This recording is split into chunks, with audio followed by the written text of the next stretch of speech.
Good evening and welcome to Conversations with Crystal. I'm your hostess, Crystal, and this evening we have Ray Lautier. How are you, Ray?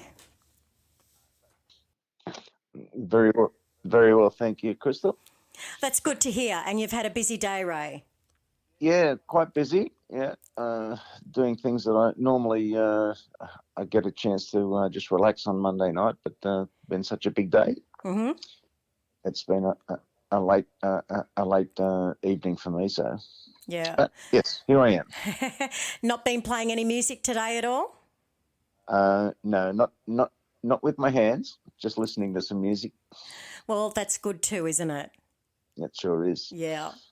All right. So, Ray, let's dive straight into it. Yeah. So did you gig on the weekend?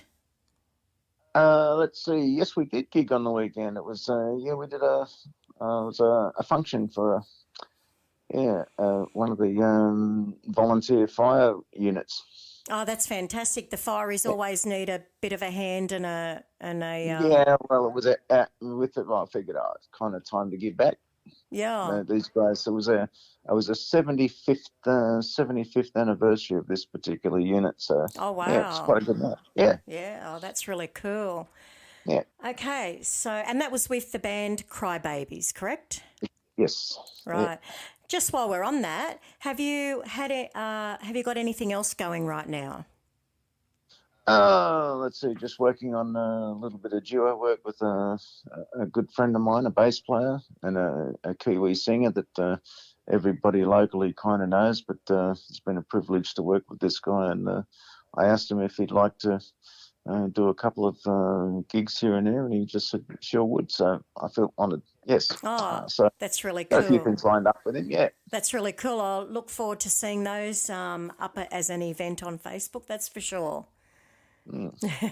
All right. So, Ray, who or what was your earliest musical influence or inspiration? Wow, that's a really hard one to answer because I often think about this. Mm-hmm.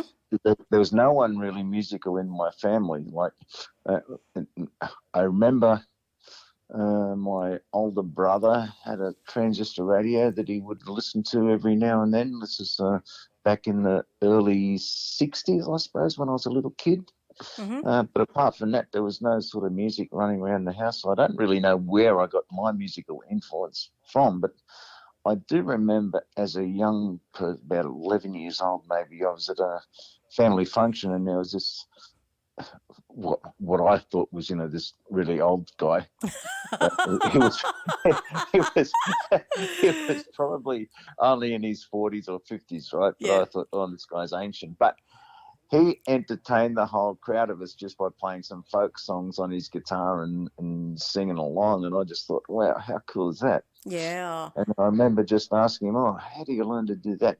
How do you learn to play guitar? And I remember him saying, if you want to play guitar, you've got to learn chords. Oh. So I went to my mum and said, can I go and get some guitar lessons? And that's where it started.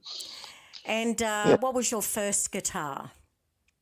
Oh, well, that I can't remember either because at the same function, I remember seeing this old acoustic Hawaiian guitar hanging up on my cousin's wall, and I just looked at this. It was painted black or something. I can't remember. It was really dark. Mm-hmm.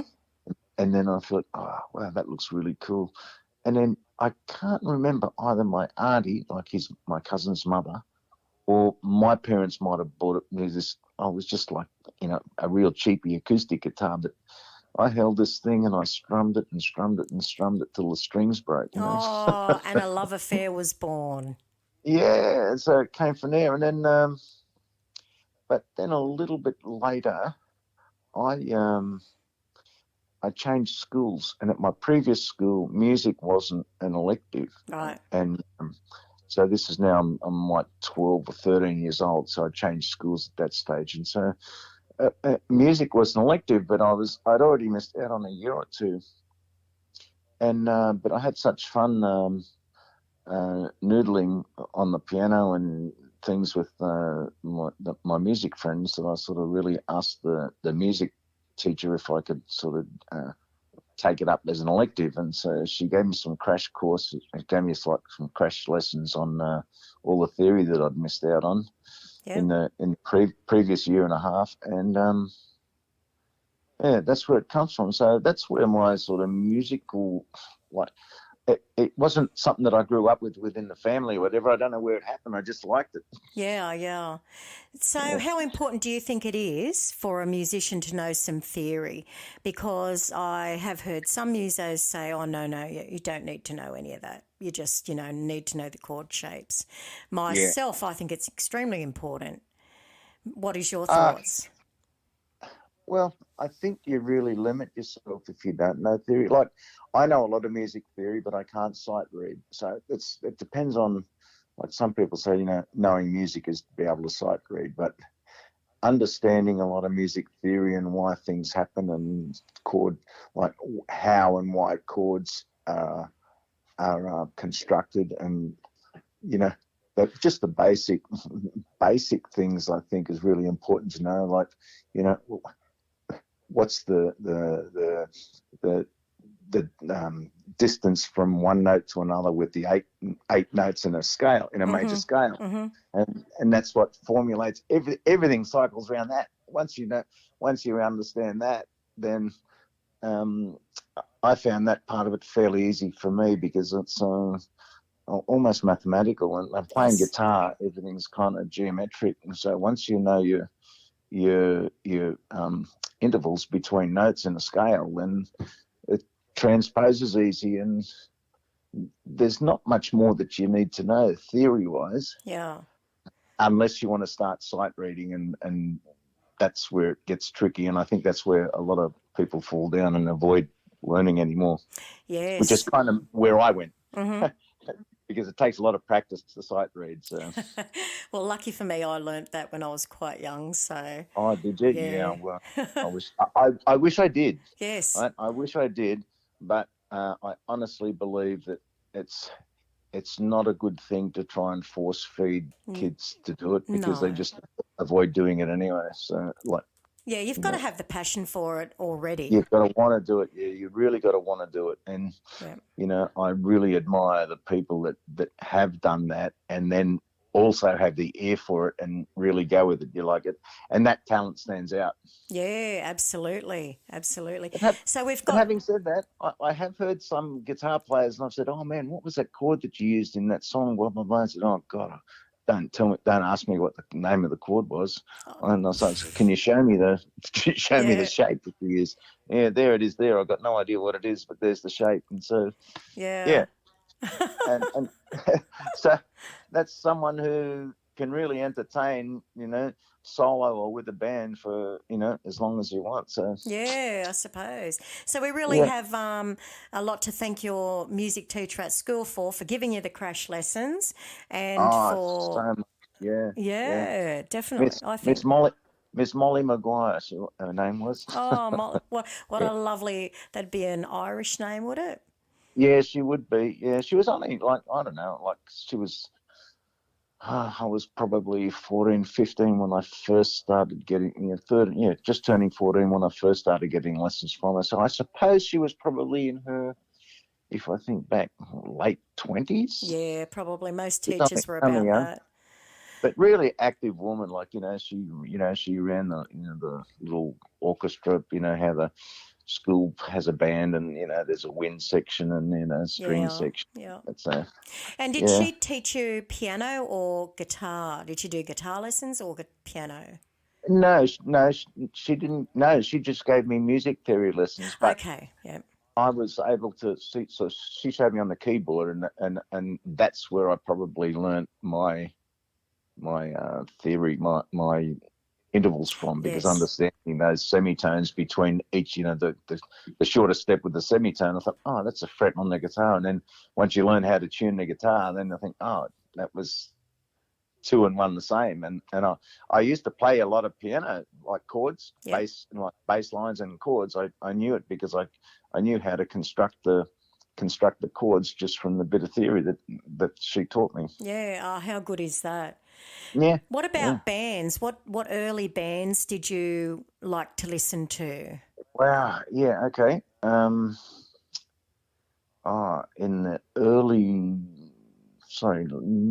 mid late 60s. So I was born in 56. The late 60s. The late 60s, I was a teenager. Mm-hmm. I heard things like Simon and Garfunkel. My brother was listening to that kind of stuff then, and within the next couple of years, I was starting to listen to some Led Zeppelin and Jethro Tull and Black Sabbath and Cream and oh gosh, Chuck Berry and all those kinds of things weren't really on my radar at that stage because I was hearing these great sounds coming out of all these heavy rock bands, like Deep Purple as well. So yeah, that's where my that as well as because I had friends who had nice sound systems at home, which I didn't have at my house because there was no music like that playing at my house. Yeah, The right. most music was a radio here and there and a TV on, and then to hear some really good music on nice stereo system going back. I'm talking late 60s, early 70s. Well, that was something to hold, and the impact of the absolutely. audio impact of that I think that drove me too, because I'm digressing, I suppose, but That's right. I hear songs and music, and it's more the music that gets to me. But then every now and then you hear a song and the lyrics just sort of eat right at your heart, exactly, and your bones, and you think, oh wow, I love that song. And it could be something that I'd never ever play, but you just hear it and go, oh wow, yeah, just makes you melt. So when you were listening to Led Zeppelin and all the others, did you ever hear? Oh, and Richard Clapton and all of those. Eric Clapton, sorry. Did you ever think, I want to play that lick? Where's my guitar? There was lots of that, because then as a teenager, then a couple of us formed a bit of a garage band, and cool. In fact, we played at school dances and the local church hall and stuff like that too. So well, that's really cool. So how old would you have been then? Probably 16, around 16. Yeah, probably 15, between 15 and 17. It went on for a little while, and it was funny because there was the four of us that were involved. We sort of started it and finished it together. Like we didn't have people drift in and out. We sort of stayed together doing it. We had such a ball. But I suppose we had a bit of help management wise, because one of the fellows, his older brother, said, "Oh, I'll help you out, driving you around and good. help when you get stuff." And I was into a bit of electronics, and my brother was by this time was studying electronics as well. So we built some of our own equipment, and it was very expensive to get equipment in those days. Yeah, I can imagine. To get a decent guitar or an amplifier or a speaker box, like who could afford to do that? So. And what did your parents think when you first brought home your electric guitar and amplifier? No, you know what? They never. That was that. We had it was a 2-story house, and on the downstairs was my dad's workshop, and he set up an area for me. He said, right, that's where you put your gear. If you have your friends come over, that's all right. Wednesday night we go to the RSL club, so that's when you can have your practice. You know what? How good is that? Yeah. Thanks, Dad. It was good. Yeah. And they didn't have a musical bone in their body, but they just let me do it. And I suppose they saw it as, healthy fun. We weren't out, breaking windows and, all that kind of thing. Running around crazy. That's good. How good is that? What great parents you had. Yeah, thank you. Yeah, I did. So out of the guitars, you prefer electric or acoustic? Wow. You're asking some hard questions. That's what I'm here for.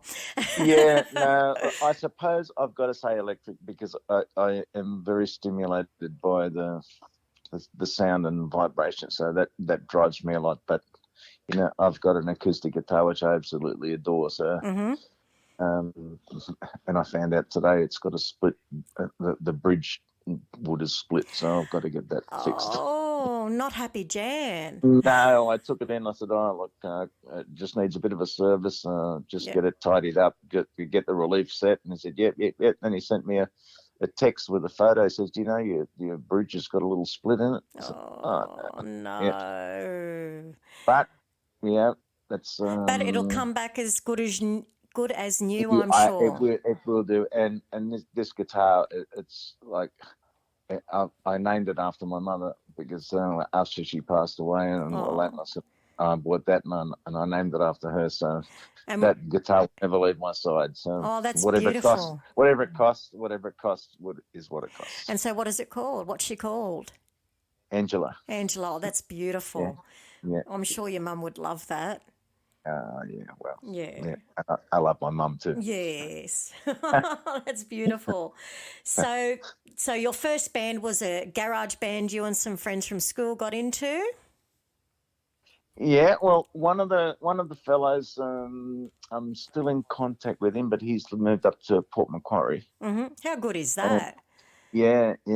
He's not playing any music, but I know he'd like to, but I think I don't know. He just moved away from it. He's quite involved. He's been retired for a little while, and he actually, yeah, what a good story he had because it was one of these stories. Went from rags to riches and did very well for himself. And now he travels and drives around Australia with one of the Rotary clubs. I think it's Rotary International. He goes on all these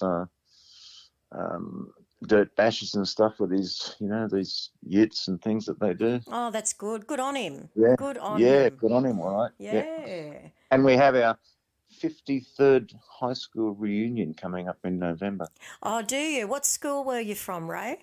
Yeah, Kingsgrove High School Okay. in Sydney. So Yeah, you've got that coming up, have you? yeah, Now, November. are you playing at that? Not this one. We did at the 40th, Mm-hmm.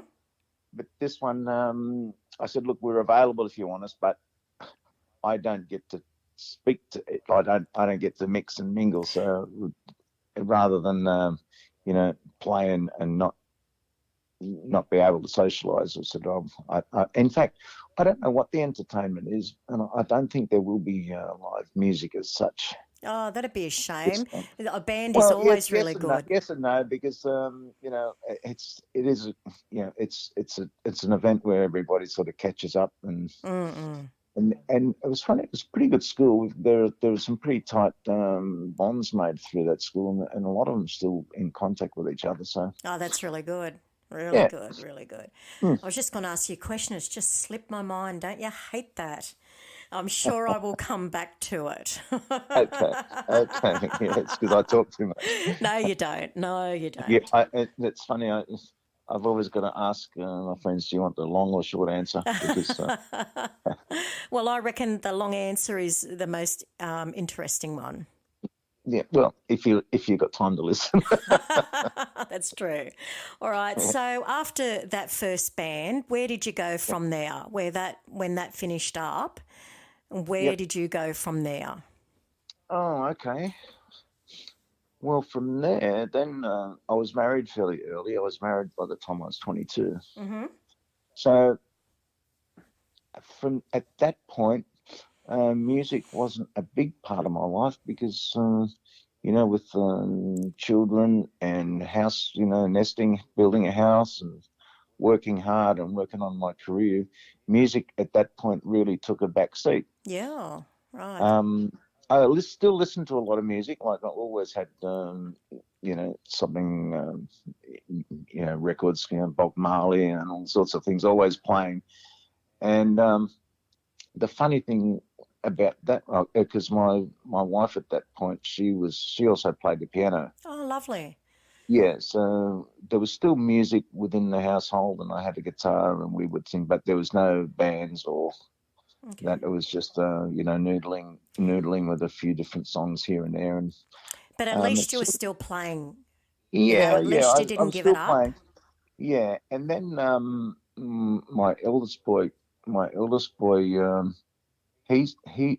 when he turned 15 or so, even a little bit earlier, he showed a big interest in playing drums. Oh. And he took it up, and he ended up leaving his high school to go and study at the Institute of Music. Oh, that is fantastic. That's Yeah, and he really did great. that. Yeah, and in fact, it was his impetus that got me later on when he was a few years later, that he said to me, Dad, you should start playing again because, I know you really liked it. Da, da, da, da, da. Mm-hmm. At this point, my life was established and I had the opportunity to do it. So he invited me to a studio where he would start, him and his friends were jamming and playing and recording, and I thought, this is good fun. And they let you join in. How awesome is that? Yeah, a bunch of young guys.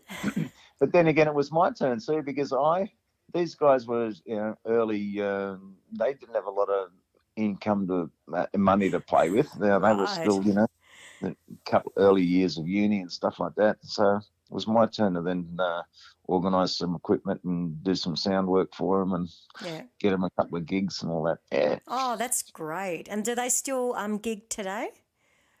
As separately, yes.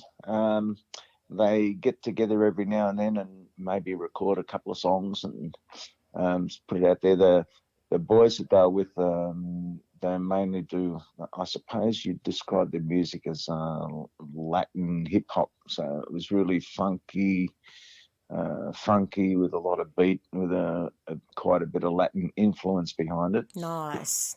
And yeah, so they would have a percussionist as well as a drummer and keyboard and brass. And, it's like 9-piece. That was fantastic. Wow. So yeah, they get together every now and then and put a bit of work together. And it must make you feel really, really good that your sons have taken after you musically.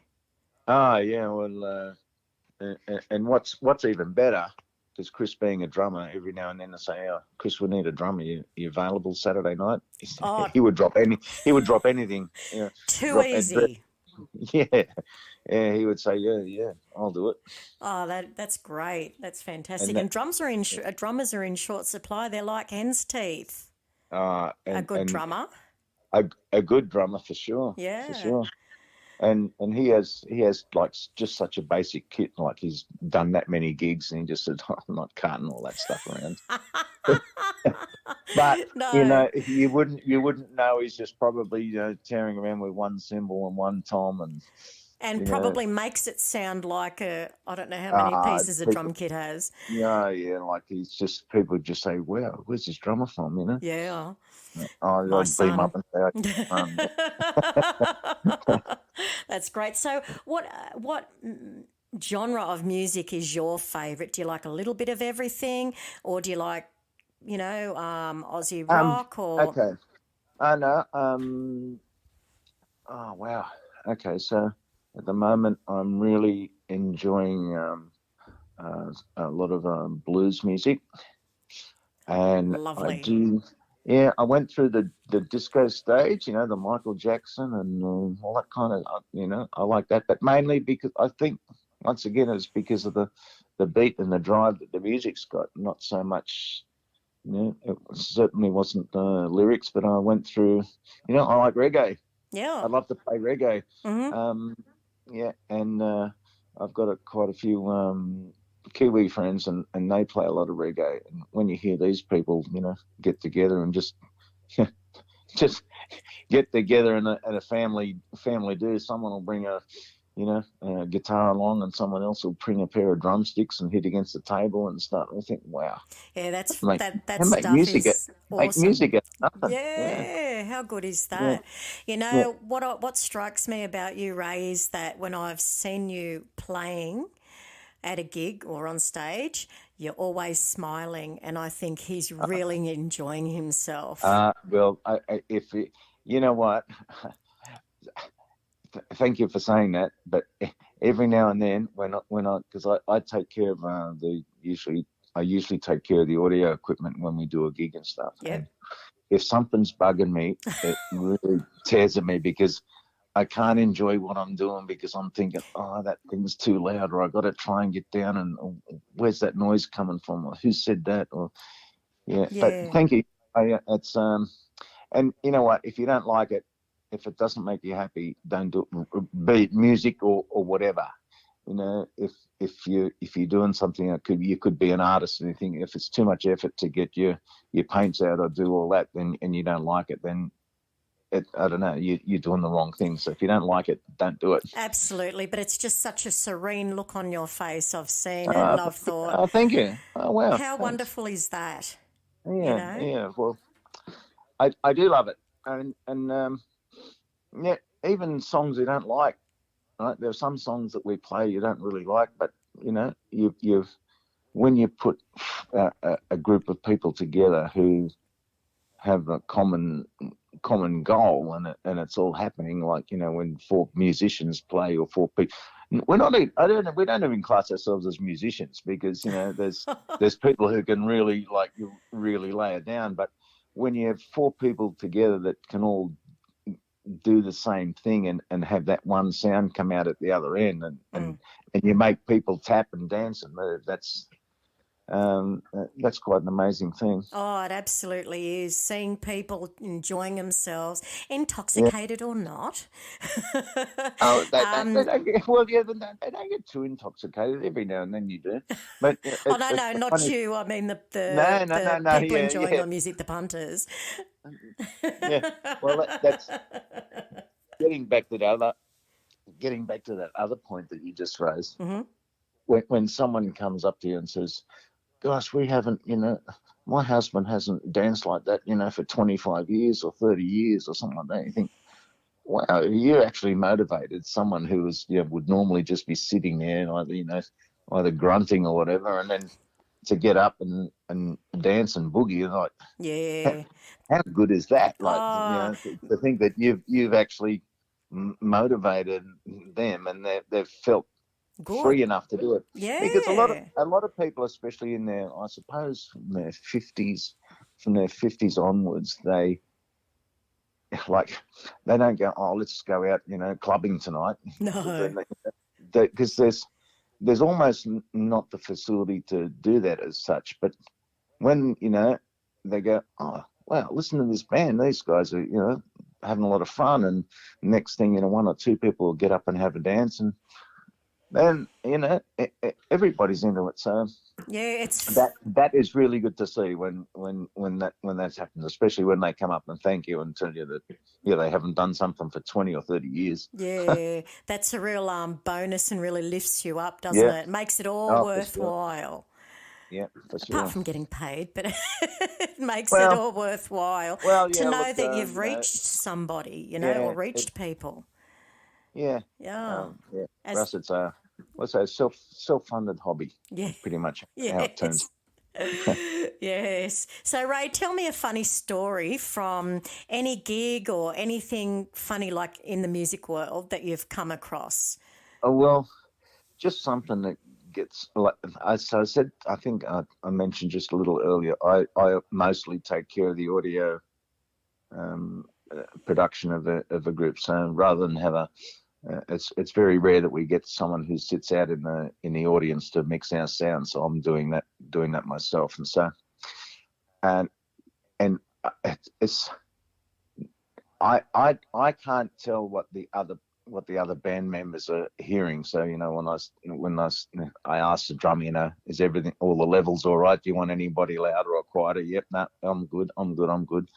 And we got one of our other members there. You'll know him, the other bald fella. He, Yep. you know, he's waving his arms around, like during a song. He's waving his arms around, trying to convey to me that something's not right.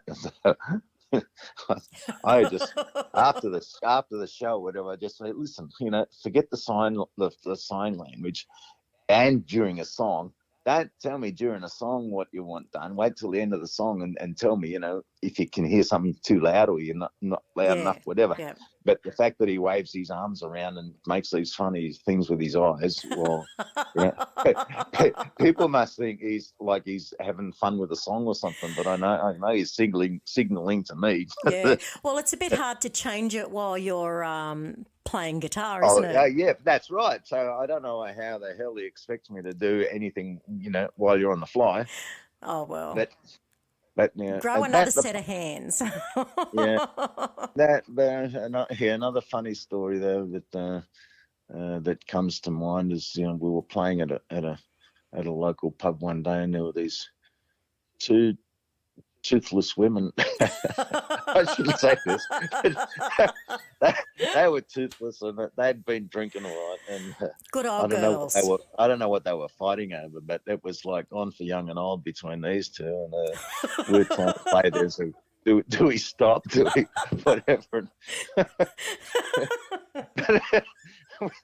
What the hell are they fighting over? I don't know. Did you at that point become so invested in their argument you were just Oh, going through the motions of playing? I know it went. Yeah, well, it went outside. So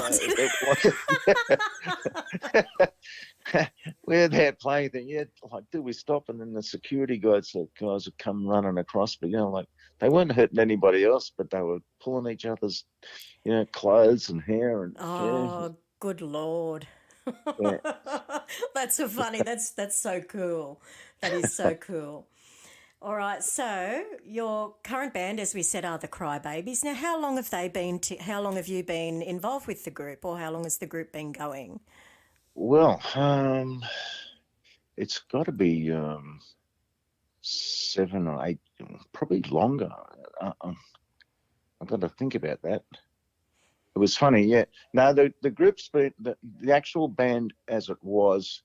It did go through a little bit of a metamorphosis a little bit before I joined, because there was a guitarist that was there. He'd not, and I didn't know him, but he'd passed away. So they were down Oh, sad.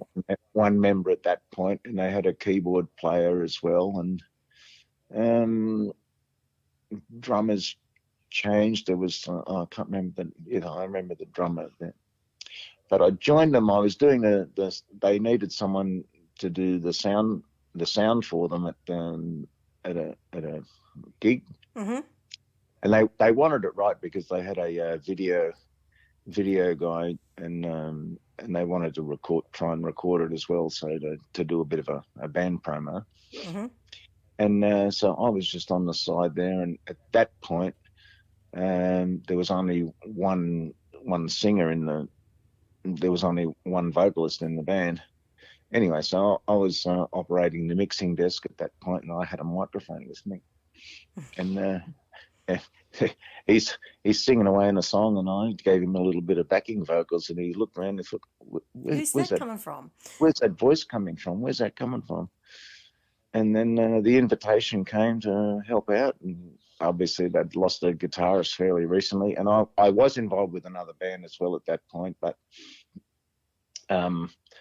it was a little bit of a is it dichotomy the word for me to use, but it was, gee, do I join another band? Do I get involved with two bands? And anyway, I did that for a little and while. At that point, the bands were only getting a gig every other month, so Mm-hmm. it wasn't a big problem at that point. But we've all formed fairly good friendships, so we're very good friends, and we even socialise at points. So, and after gigs, we'll often stay back or go and have coffee, or something like that together. Even when the women come and join us for.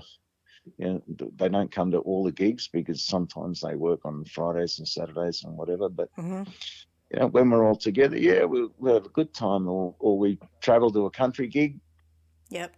We'll stay overnight and have breakfast the next day, all as a group, and we have very good fun. So to answer your question, it's probably been 8 or 9 years that you've been our current form than I've been with them. Yeah. So yeah, that's really cool, and you guys always look like you're having loads of fun up there. Well, we're mates. There's very little that we argue about. And if someone says something, well, they only say it because it's in good. It's never to insult your ability. It's just to say, I don't think that sounded too good, or would you mind not singing through that, or something like that. So and it comes from a good place. So yeah, we're mates, we're friends. We've been doing it long enough, and we rehearse every week as well. So Oh, you know, dear, that's great. yeah, we see a fair bit of each other. Most weeks there'll be the odd week where it might be the footy game that we all want to stay home and watch, or Yeah. And it's harder to do things through the winter, isn't it? well, it is, but you know what? No, it's only if we've had a really heavy schedule that we go, like we're going to use the same set list next week, so there's really No no point. point Yeah. rehearsing. Yeah. We've always got about another 5 or 6 songs that are going through the cycle. So we go every now and then. There's another half a dozen songs that we say, right, we're ready to go with those, and so. Right. So what's the song that you've played that you like the most? Oh, wow. There's always one that you go, oh, that song just does it for me. Well, at the moment, as like playing a song, at the moment, I suppose, funny to say this because the Eagles aren't really one of my favourite bands to play. Like, I don't even think I've got any Eagles on my playlists.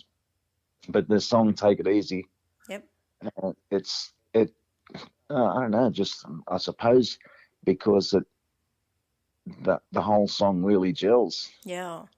And I like the sound of the lead.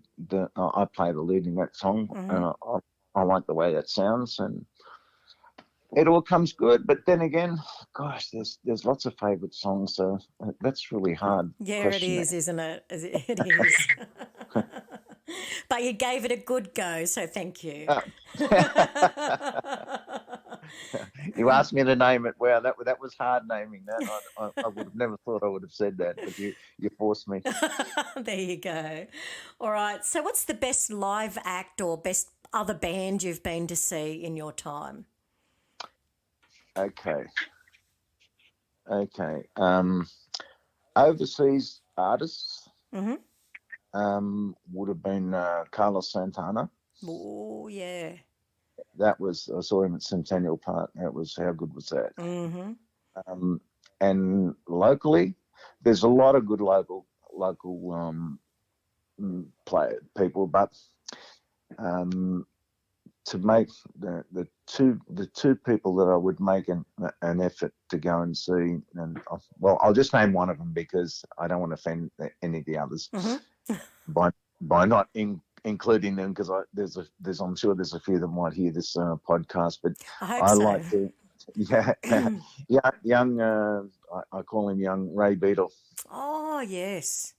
Right. Yep. So he is a talent, a force to be reckoned with, and I don't. It's funny. I saw him. He did a Facebook post on the weekend, and he went. I think it was with his lady to an orchestral thing at. It could have been. I think it was the Opera House. Mm-hmm. If it wasn't the Opera House, but it was with a classical orchestra. Yeah. And I thought, how good is this guy? Like, if he hasn't been to one of these before, and with his musical talent. I don't know how much you might have heard from him, but yeah, I have heard a fair bit. Yeah. Well, with his talent, and he would have gotten some of the. I'm sure he would have gotten some extra mojo out of hearing and being right in front of an orchestra like that. Yeah. Oh, wow. Yeah. He had something up on Facebook. I think it was only like late last week or over the weekend, and I thought, oh, that's really tasty. Yeah. He does. I've heard his solo work, which is like nice. Is he born and bred? Well, actually, he's a Kiwi. Oh. Yeah. Funny. That's all right. Australia claims Kiwis, so that's just fine. That's right. Yeah. No. Well, like I think he's Aussie, but he's Kiwi. Yeah. And I remember when my eldest son, who the drummer boy, once he came home after school with one of his mates and said, "Oh, Dad, we're just going to go," because our lounge room was set up. We had a guitar amplifier and a couple of keyboards and his drum kit and all that kind of stuff. He said, "Oh, Dad, I just got a mate home. We're just going to go and just play some music in the lounge room? I said, yeah, go ahead. And then they came in through the front door. Oh, Dad, this is Ray Beadle. Ah. Yeah. And, 15 Your or son 16 has good years friends.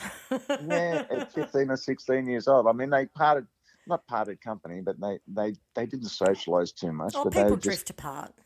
yeah. And so that was that. I thought, wow. Here's this young guy. I had him in, he was in my lounge room playing music with my son as a kid. Wow. Yeah, but I've seen him live several times, and I've seen him do acoustic sessions at the 301's studios in Alexandria, which has been recorded. Yeah, and I've heard him do full live bands with keyboards and drummers and support guitarists. And yeah, it's always great to watch a really good musician do their stuff. It really, really is. It lifts you up and gets you to want to do better. Yeah, to raise to their level. Yeah, he was playing once in the back. It was at a local club, and it was a ticketed event, only because there's the space limited space in the place. Otherwise, you wouldn't get in. But the audience was just captivated, just listening to him play. He was playing his electric guitar. Anyway, he's playing something away, and the band just drifted away really, really, really quiet until it was just him playing. Yeah.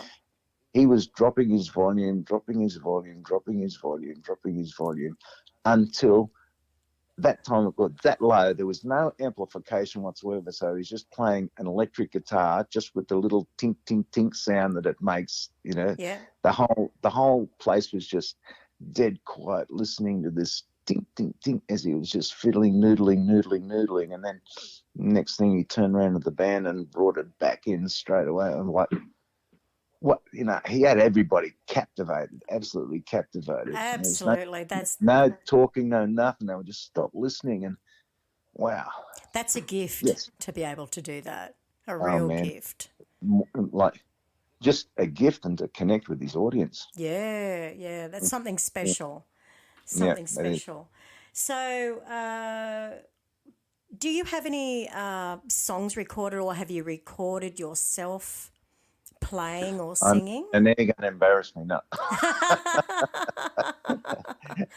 Now, you know what the funny thing is? Look, the funny thing is I've always played in bands. I've done a little bit of solo work, but I've always played in bands, and I've always kind of seen my job is to help someone else sound good. And usually it's when you're in a band, it's the front person or the vocalist that needs the support. Mm-hmm. So, and I mean, look, I'm trying to answer the question about recording and that, and so because it's not myself and my own playing that drives me. I don't. It's kind of because I want to, and because I'm part of a unit. Mm-hmm. I want to propel the unit forward, not myself forward. Right. If that makes sense. Yeah. Okay. And I think a lot of people almost not fail to see that, but it's really hard because you sometimes want to stand out, and I get that because I know sometimes I want to stand out, but the reality is there's a front person, be it a vocalist with a microphone, a handheld microphone, or someone else with a guitar or whatever singing, and the other musician's job is to make that person project and sound as good as they could make it sound, or she. You know what? I love that answer because there's probably some guitarists I've heard, they don't have that attitude. So for you to have that answer, I think is really good. Oh, well, yeah. Well, look, that's just how it is. And some of that I think comes from, like, when I do the music production side of things, when I'm actually, because I do sound work for a couple of different bands as well. Mm-hmm. And it's I'll call myself a musician. As a musician, thank you. As a musician, when you hear too much imbalance, you say, well, wow, he's really too loud, or he's not loud enough. Like there's not enough. There's not enough of that in there, and why is that? And so is it just a technical problem, or the person's problem, or can they hear it right, or they're not hearing it right, or they're just not looking at or listening to the big picture, so to speak. Yeah, I love that answer. And I think that's where it came from, because well, we all want to be stars in our own right, but as part of a unit, then you've all got to just do your share, not more. And actually, I heard my eldest son, the drummer boy, went to a clinic with Jamiroquai. Oh. Yeah, and I remember someone asked him something about playing, and he just said, just give the music what the music needs. Yeah. And that simple answer, I thought, wow, that stuck with me. That stuck with me a lot, and probably you couldn't have said a more truer thing. Yeah, absolutely. What strikes me, it must be, because you do see it quite often, where somebody in a band wants to be the standout, so their ego is rather inflated. Yeah, egos, that gets in the way sometimes. Yeah, and I think if they maybe pulled that back a little bit, and just played, that they would be seen as, wow, look how this player's playing. Yeah. Whether it be, drum, guitar, or whatever, it doesn't matter, or keyboards even, it doesn't matter. That knowing that there is that balance you were talking about, and it's, it's got to all sound balanced. A band has to sound balanced, or else it just sounds wrong and people will lose interest. Yeah, and I many times less is more. So yeah, absolutely. And like I'd rather play. I've said this so many times. I'd rather play 20 good notes than 100 wrong notes. Yeah. So, and actually, someone came up to me once and said, "Oh, I really like what you played in that song." I thought, "Oh my God!" I said, "That's all I could play in that song, because I couldn't do any more." Yeah. But the funny thing was, someone actually, thought it was good, and but that was the appeal, that there wasn't too much put into it. Yeah. You just gave what it required, and well, and you know what? That's all I could give it, but.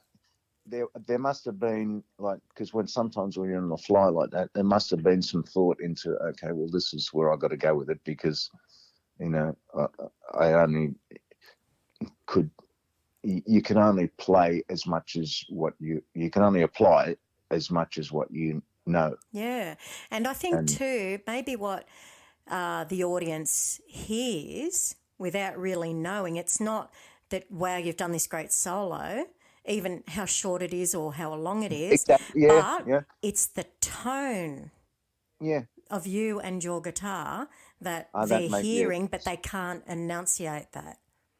Yeah, and they don't real. And I mean,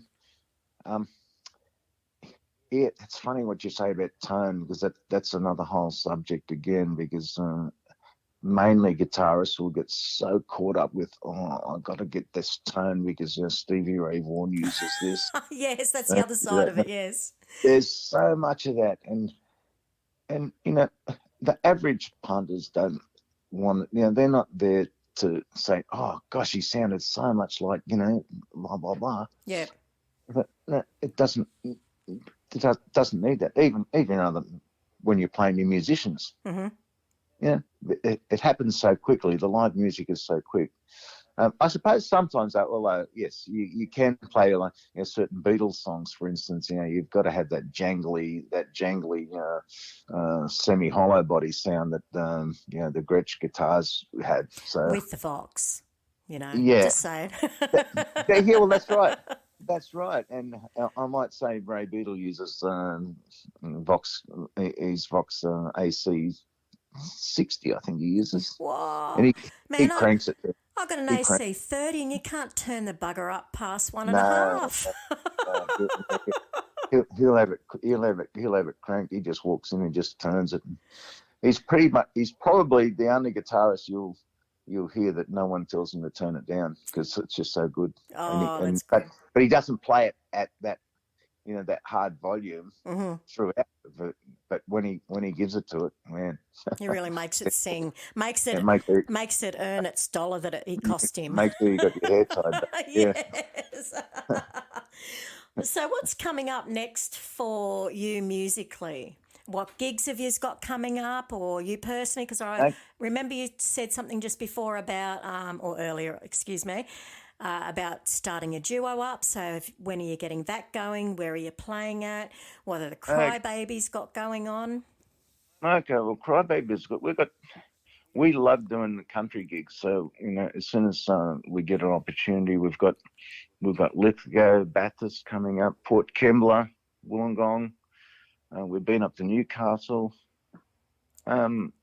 We just have two things. We have such a good time when we travel like that because it's a bit of an effort, and often we're staying overnight anyway. So we'll be there a bit earlier. There'll be a bit of banter and things going on before the show, and then getting set up and getting ready, and then breaking it all down and traveling back the next morning. And the other side of it is that the country audiences are just such great audiences. Not that we don't have a good time in the city, but any country pub that you play at, you're going to have a good time. Oh, yeah. They know how to rock and roll. They know rock and roll, and they'll just invite you, they'll invite you to their table to just, sit down and have a talk. And if they're there for a family dinner, before the band starts, and you'll get anyone in the family saying, "Oh, look, we won't be staying tonight, but have a good gig," and Yeah, how good is that? How good is that? Welcome to our town, yeah. Yeah. So so you want? How about the duo act? Okay, the duo act. So, it's not a strict duo because we use a little in probably 60-70% of the songs will have a little bit of backing track going. Well, yep. Not to too much of an extent, but it's there. But the duo act, we've got a bass player who's a Kiwi vocalist as well, who we've all known, our friend Chaz, as we know him. Yeah, he's magnificent. Magnificent. Is he the fella that plays the harp as well? Yeah. And he's such a humble man, beautiful man. So, over the years, he and a few other friends, in fact, Charles was a bass player in another band that we've had going for a while, which is called Hold the Phone. Mm-hmm. But we've sort of drifted in different directions with that. So Charles and I had the opportunity to do a duo and a trio with another fellow, and we really enjoyed it, and we thought, I'd really like to get back into that. So we got the invitation to play at a local pub. Mm-hmm. We just said, yeah, well, let's get the band back together. That's really good. I wish you all the success with that, and I wish the Crybabies continued success. Thank you. Yeah, lovely. Yeah, well, we've got no intention of slowing that down because we're all having good Great fun. Time, So where can people look up where the do they have a Facebook page or a Twitter account or one of those things? There is a Crybabies page. It's called The Crybabies. Mm-hmm. It's also on Instagram as well, I think. I don't administer any of that. I just I follow I just follow all the posts. Yep. But that's there. We're usually advertising our gigs under the Crybabies banner. Yep. So events made and put up and shared to different music groups. Yes. Yeah. There's a few different music groups. I think the Parramatta, Sydney Gig Guide, and Newcastle Entertainment.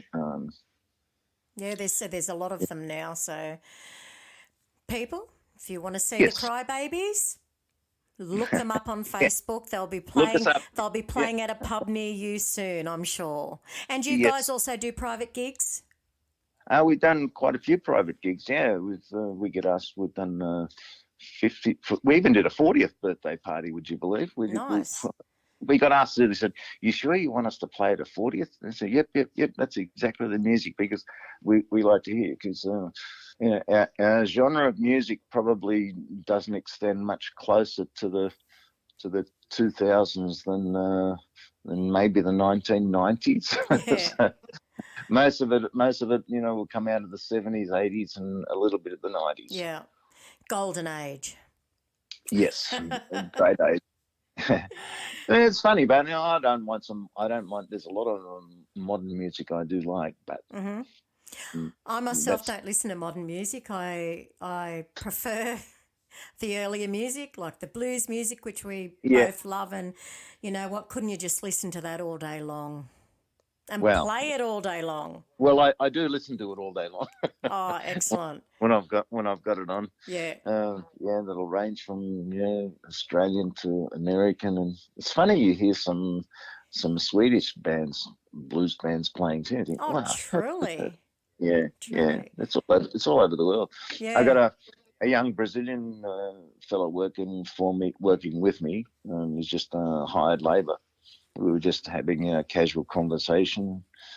I said, "How long you been in Australia?" "Oh, just since April." And we got talking about music, and he asked me, "What sort of music do you like?" I said, "Oh, probably blues would be the first thing." And he said, "Oh, my uncle plays blues in Brazil." Small world, really, isn't it? Yeah, his uncle plays guitar in a blues band in Brazil. Oh, that's really cool. So that'll be an international contact that might get established. Yeah, well, you never know, eh? You never Yes. know. All right, Ray. Well, I really thank you for your time this evening. You brought up some excellent things, and I've loved hearing your story and, Thank what you. you've got going on. I think you're a very interesting person, and I urge you. So who should people contact if they want to book the Crybabies? Just through the Facebook page or Twitter That's probably the best or way. Instagram? Yep. Yeah, either that, but you can send a personal message or just put it. But no, the public Crybabies page is probably the best way to get onto them. Yeah. Okay, then. That's awesome. Well, thank you once again for your time, Ray, and I hope you have a great evening. And I'd love to catch up with you sometime in the future or, maybe some of the other members of the Crybabies too. My pleasure. Thank you very much, Crystal. Thank you. Good night. Good night. That was Ray Lautier from the Crybabies. Thank you for joining us this evening on Conversations with Crystal. I am your hostess, Crystal, and until next week when we have another great guest for you, please stay safe, stay happy, stay cool, stay awesome. Most importantly, stay tuned to this channel. Good night.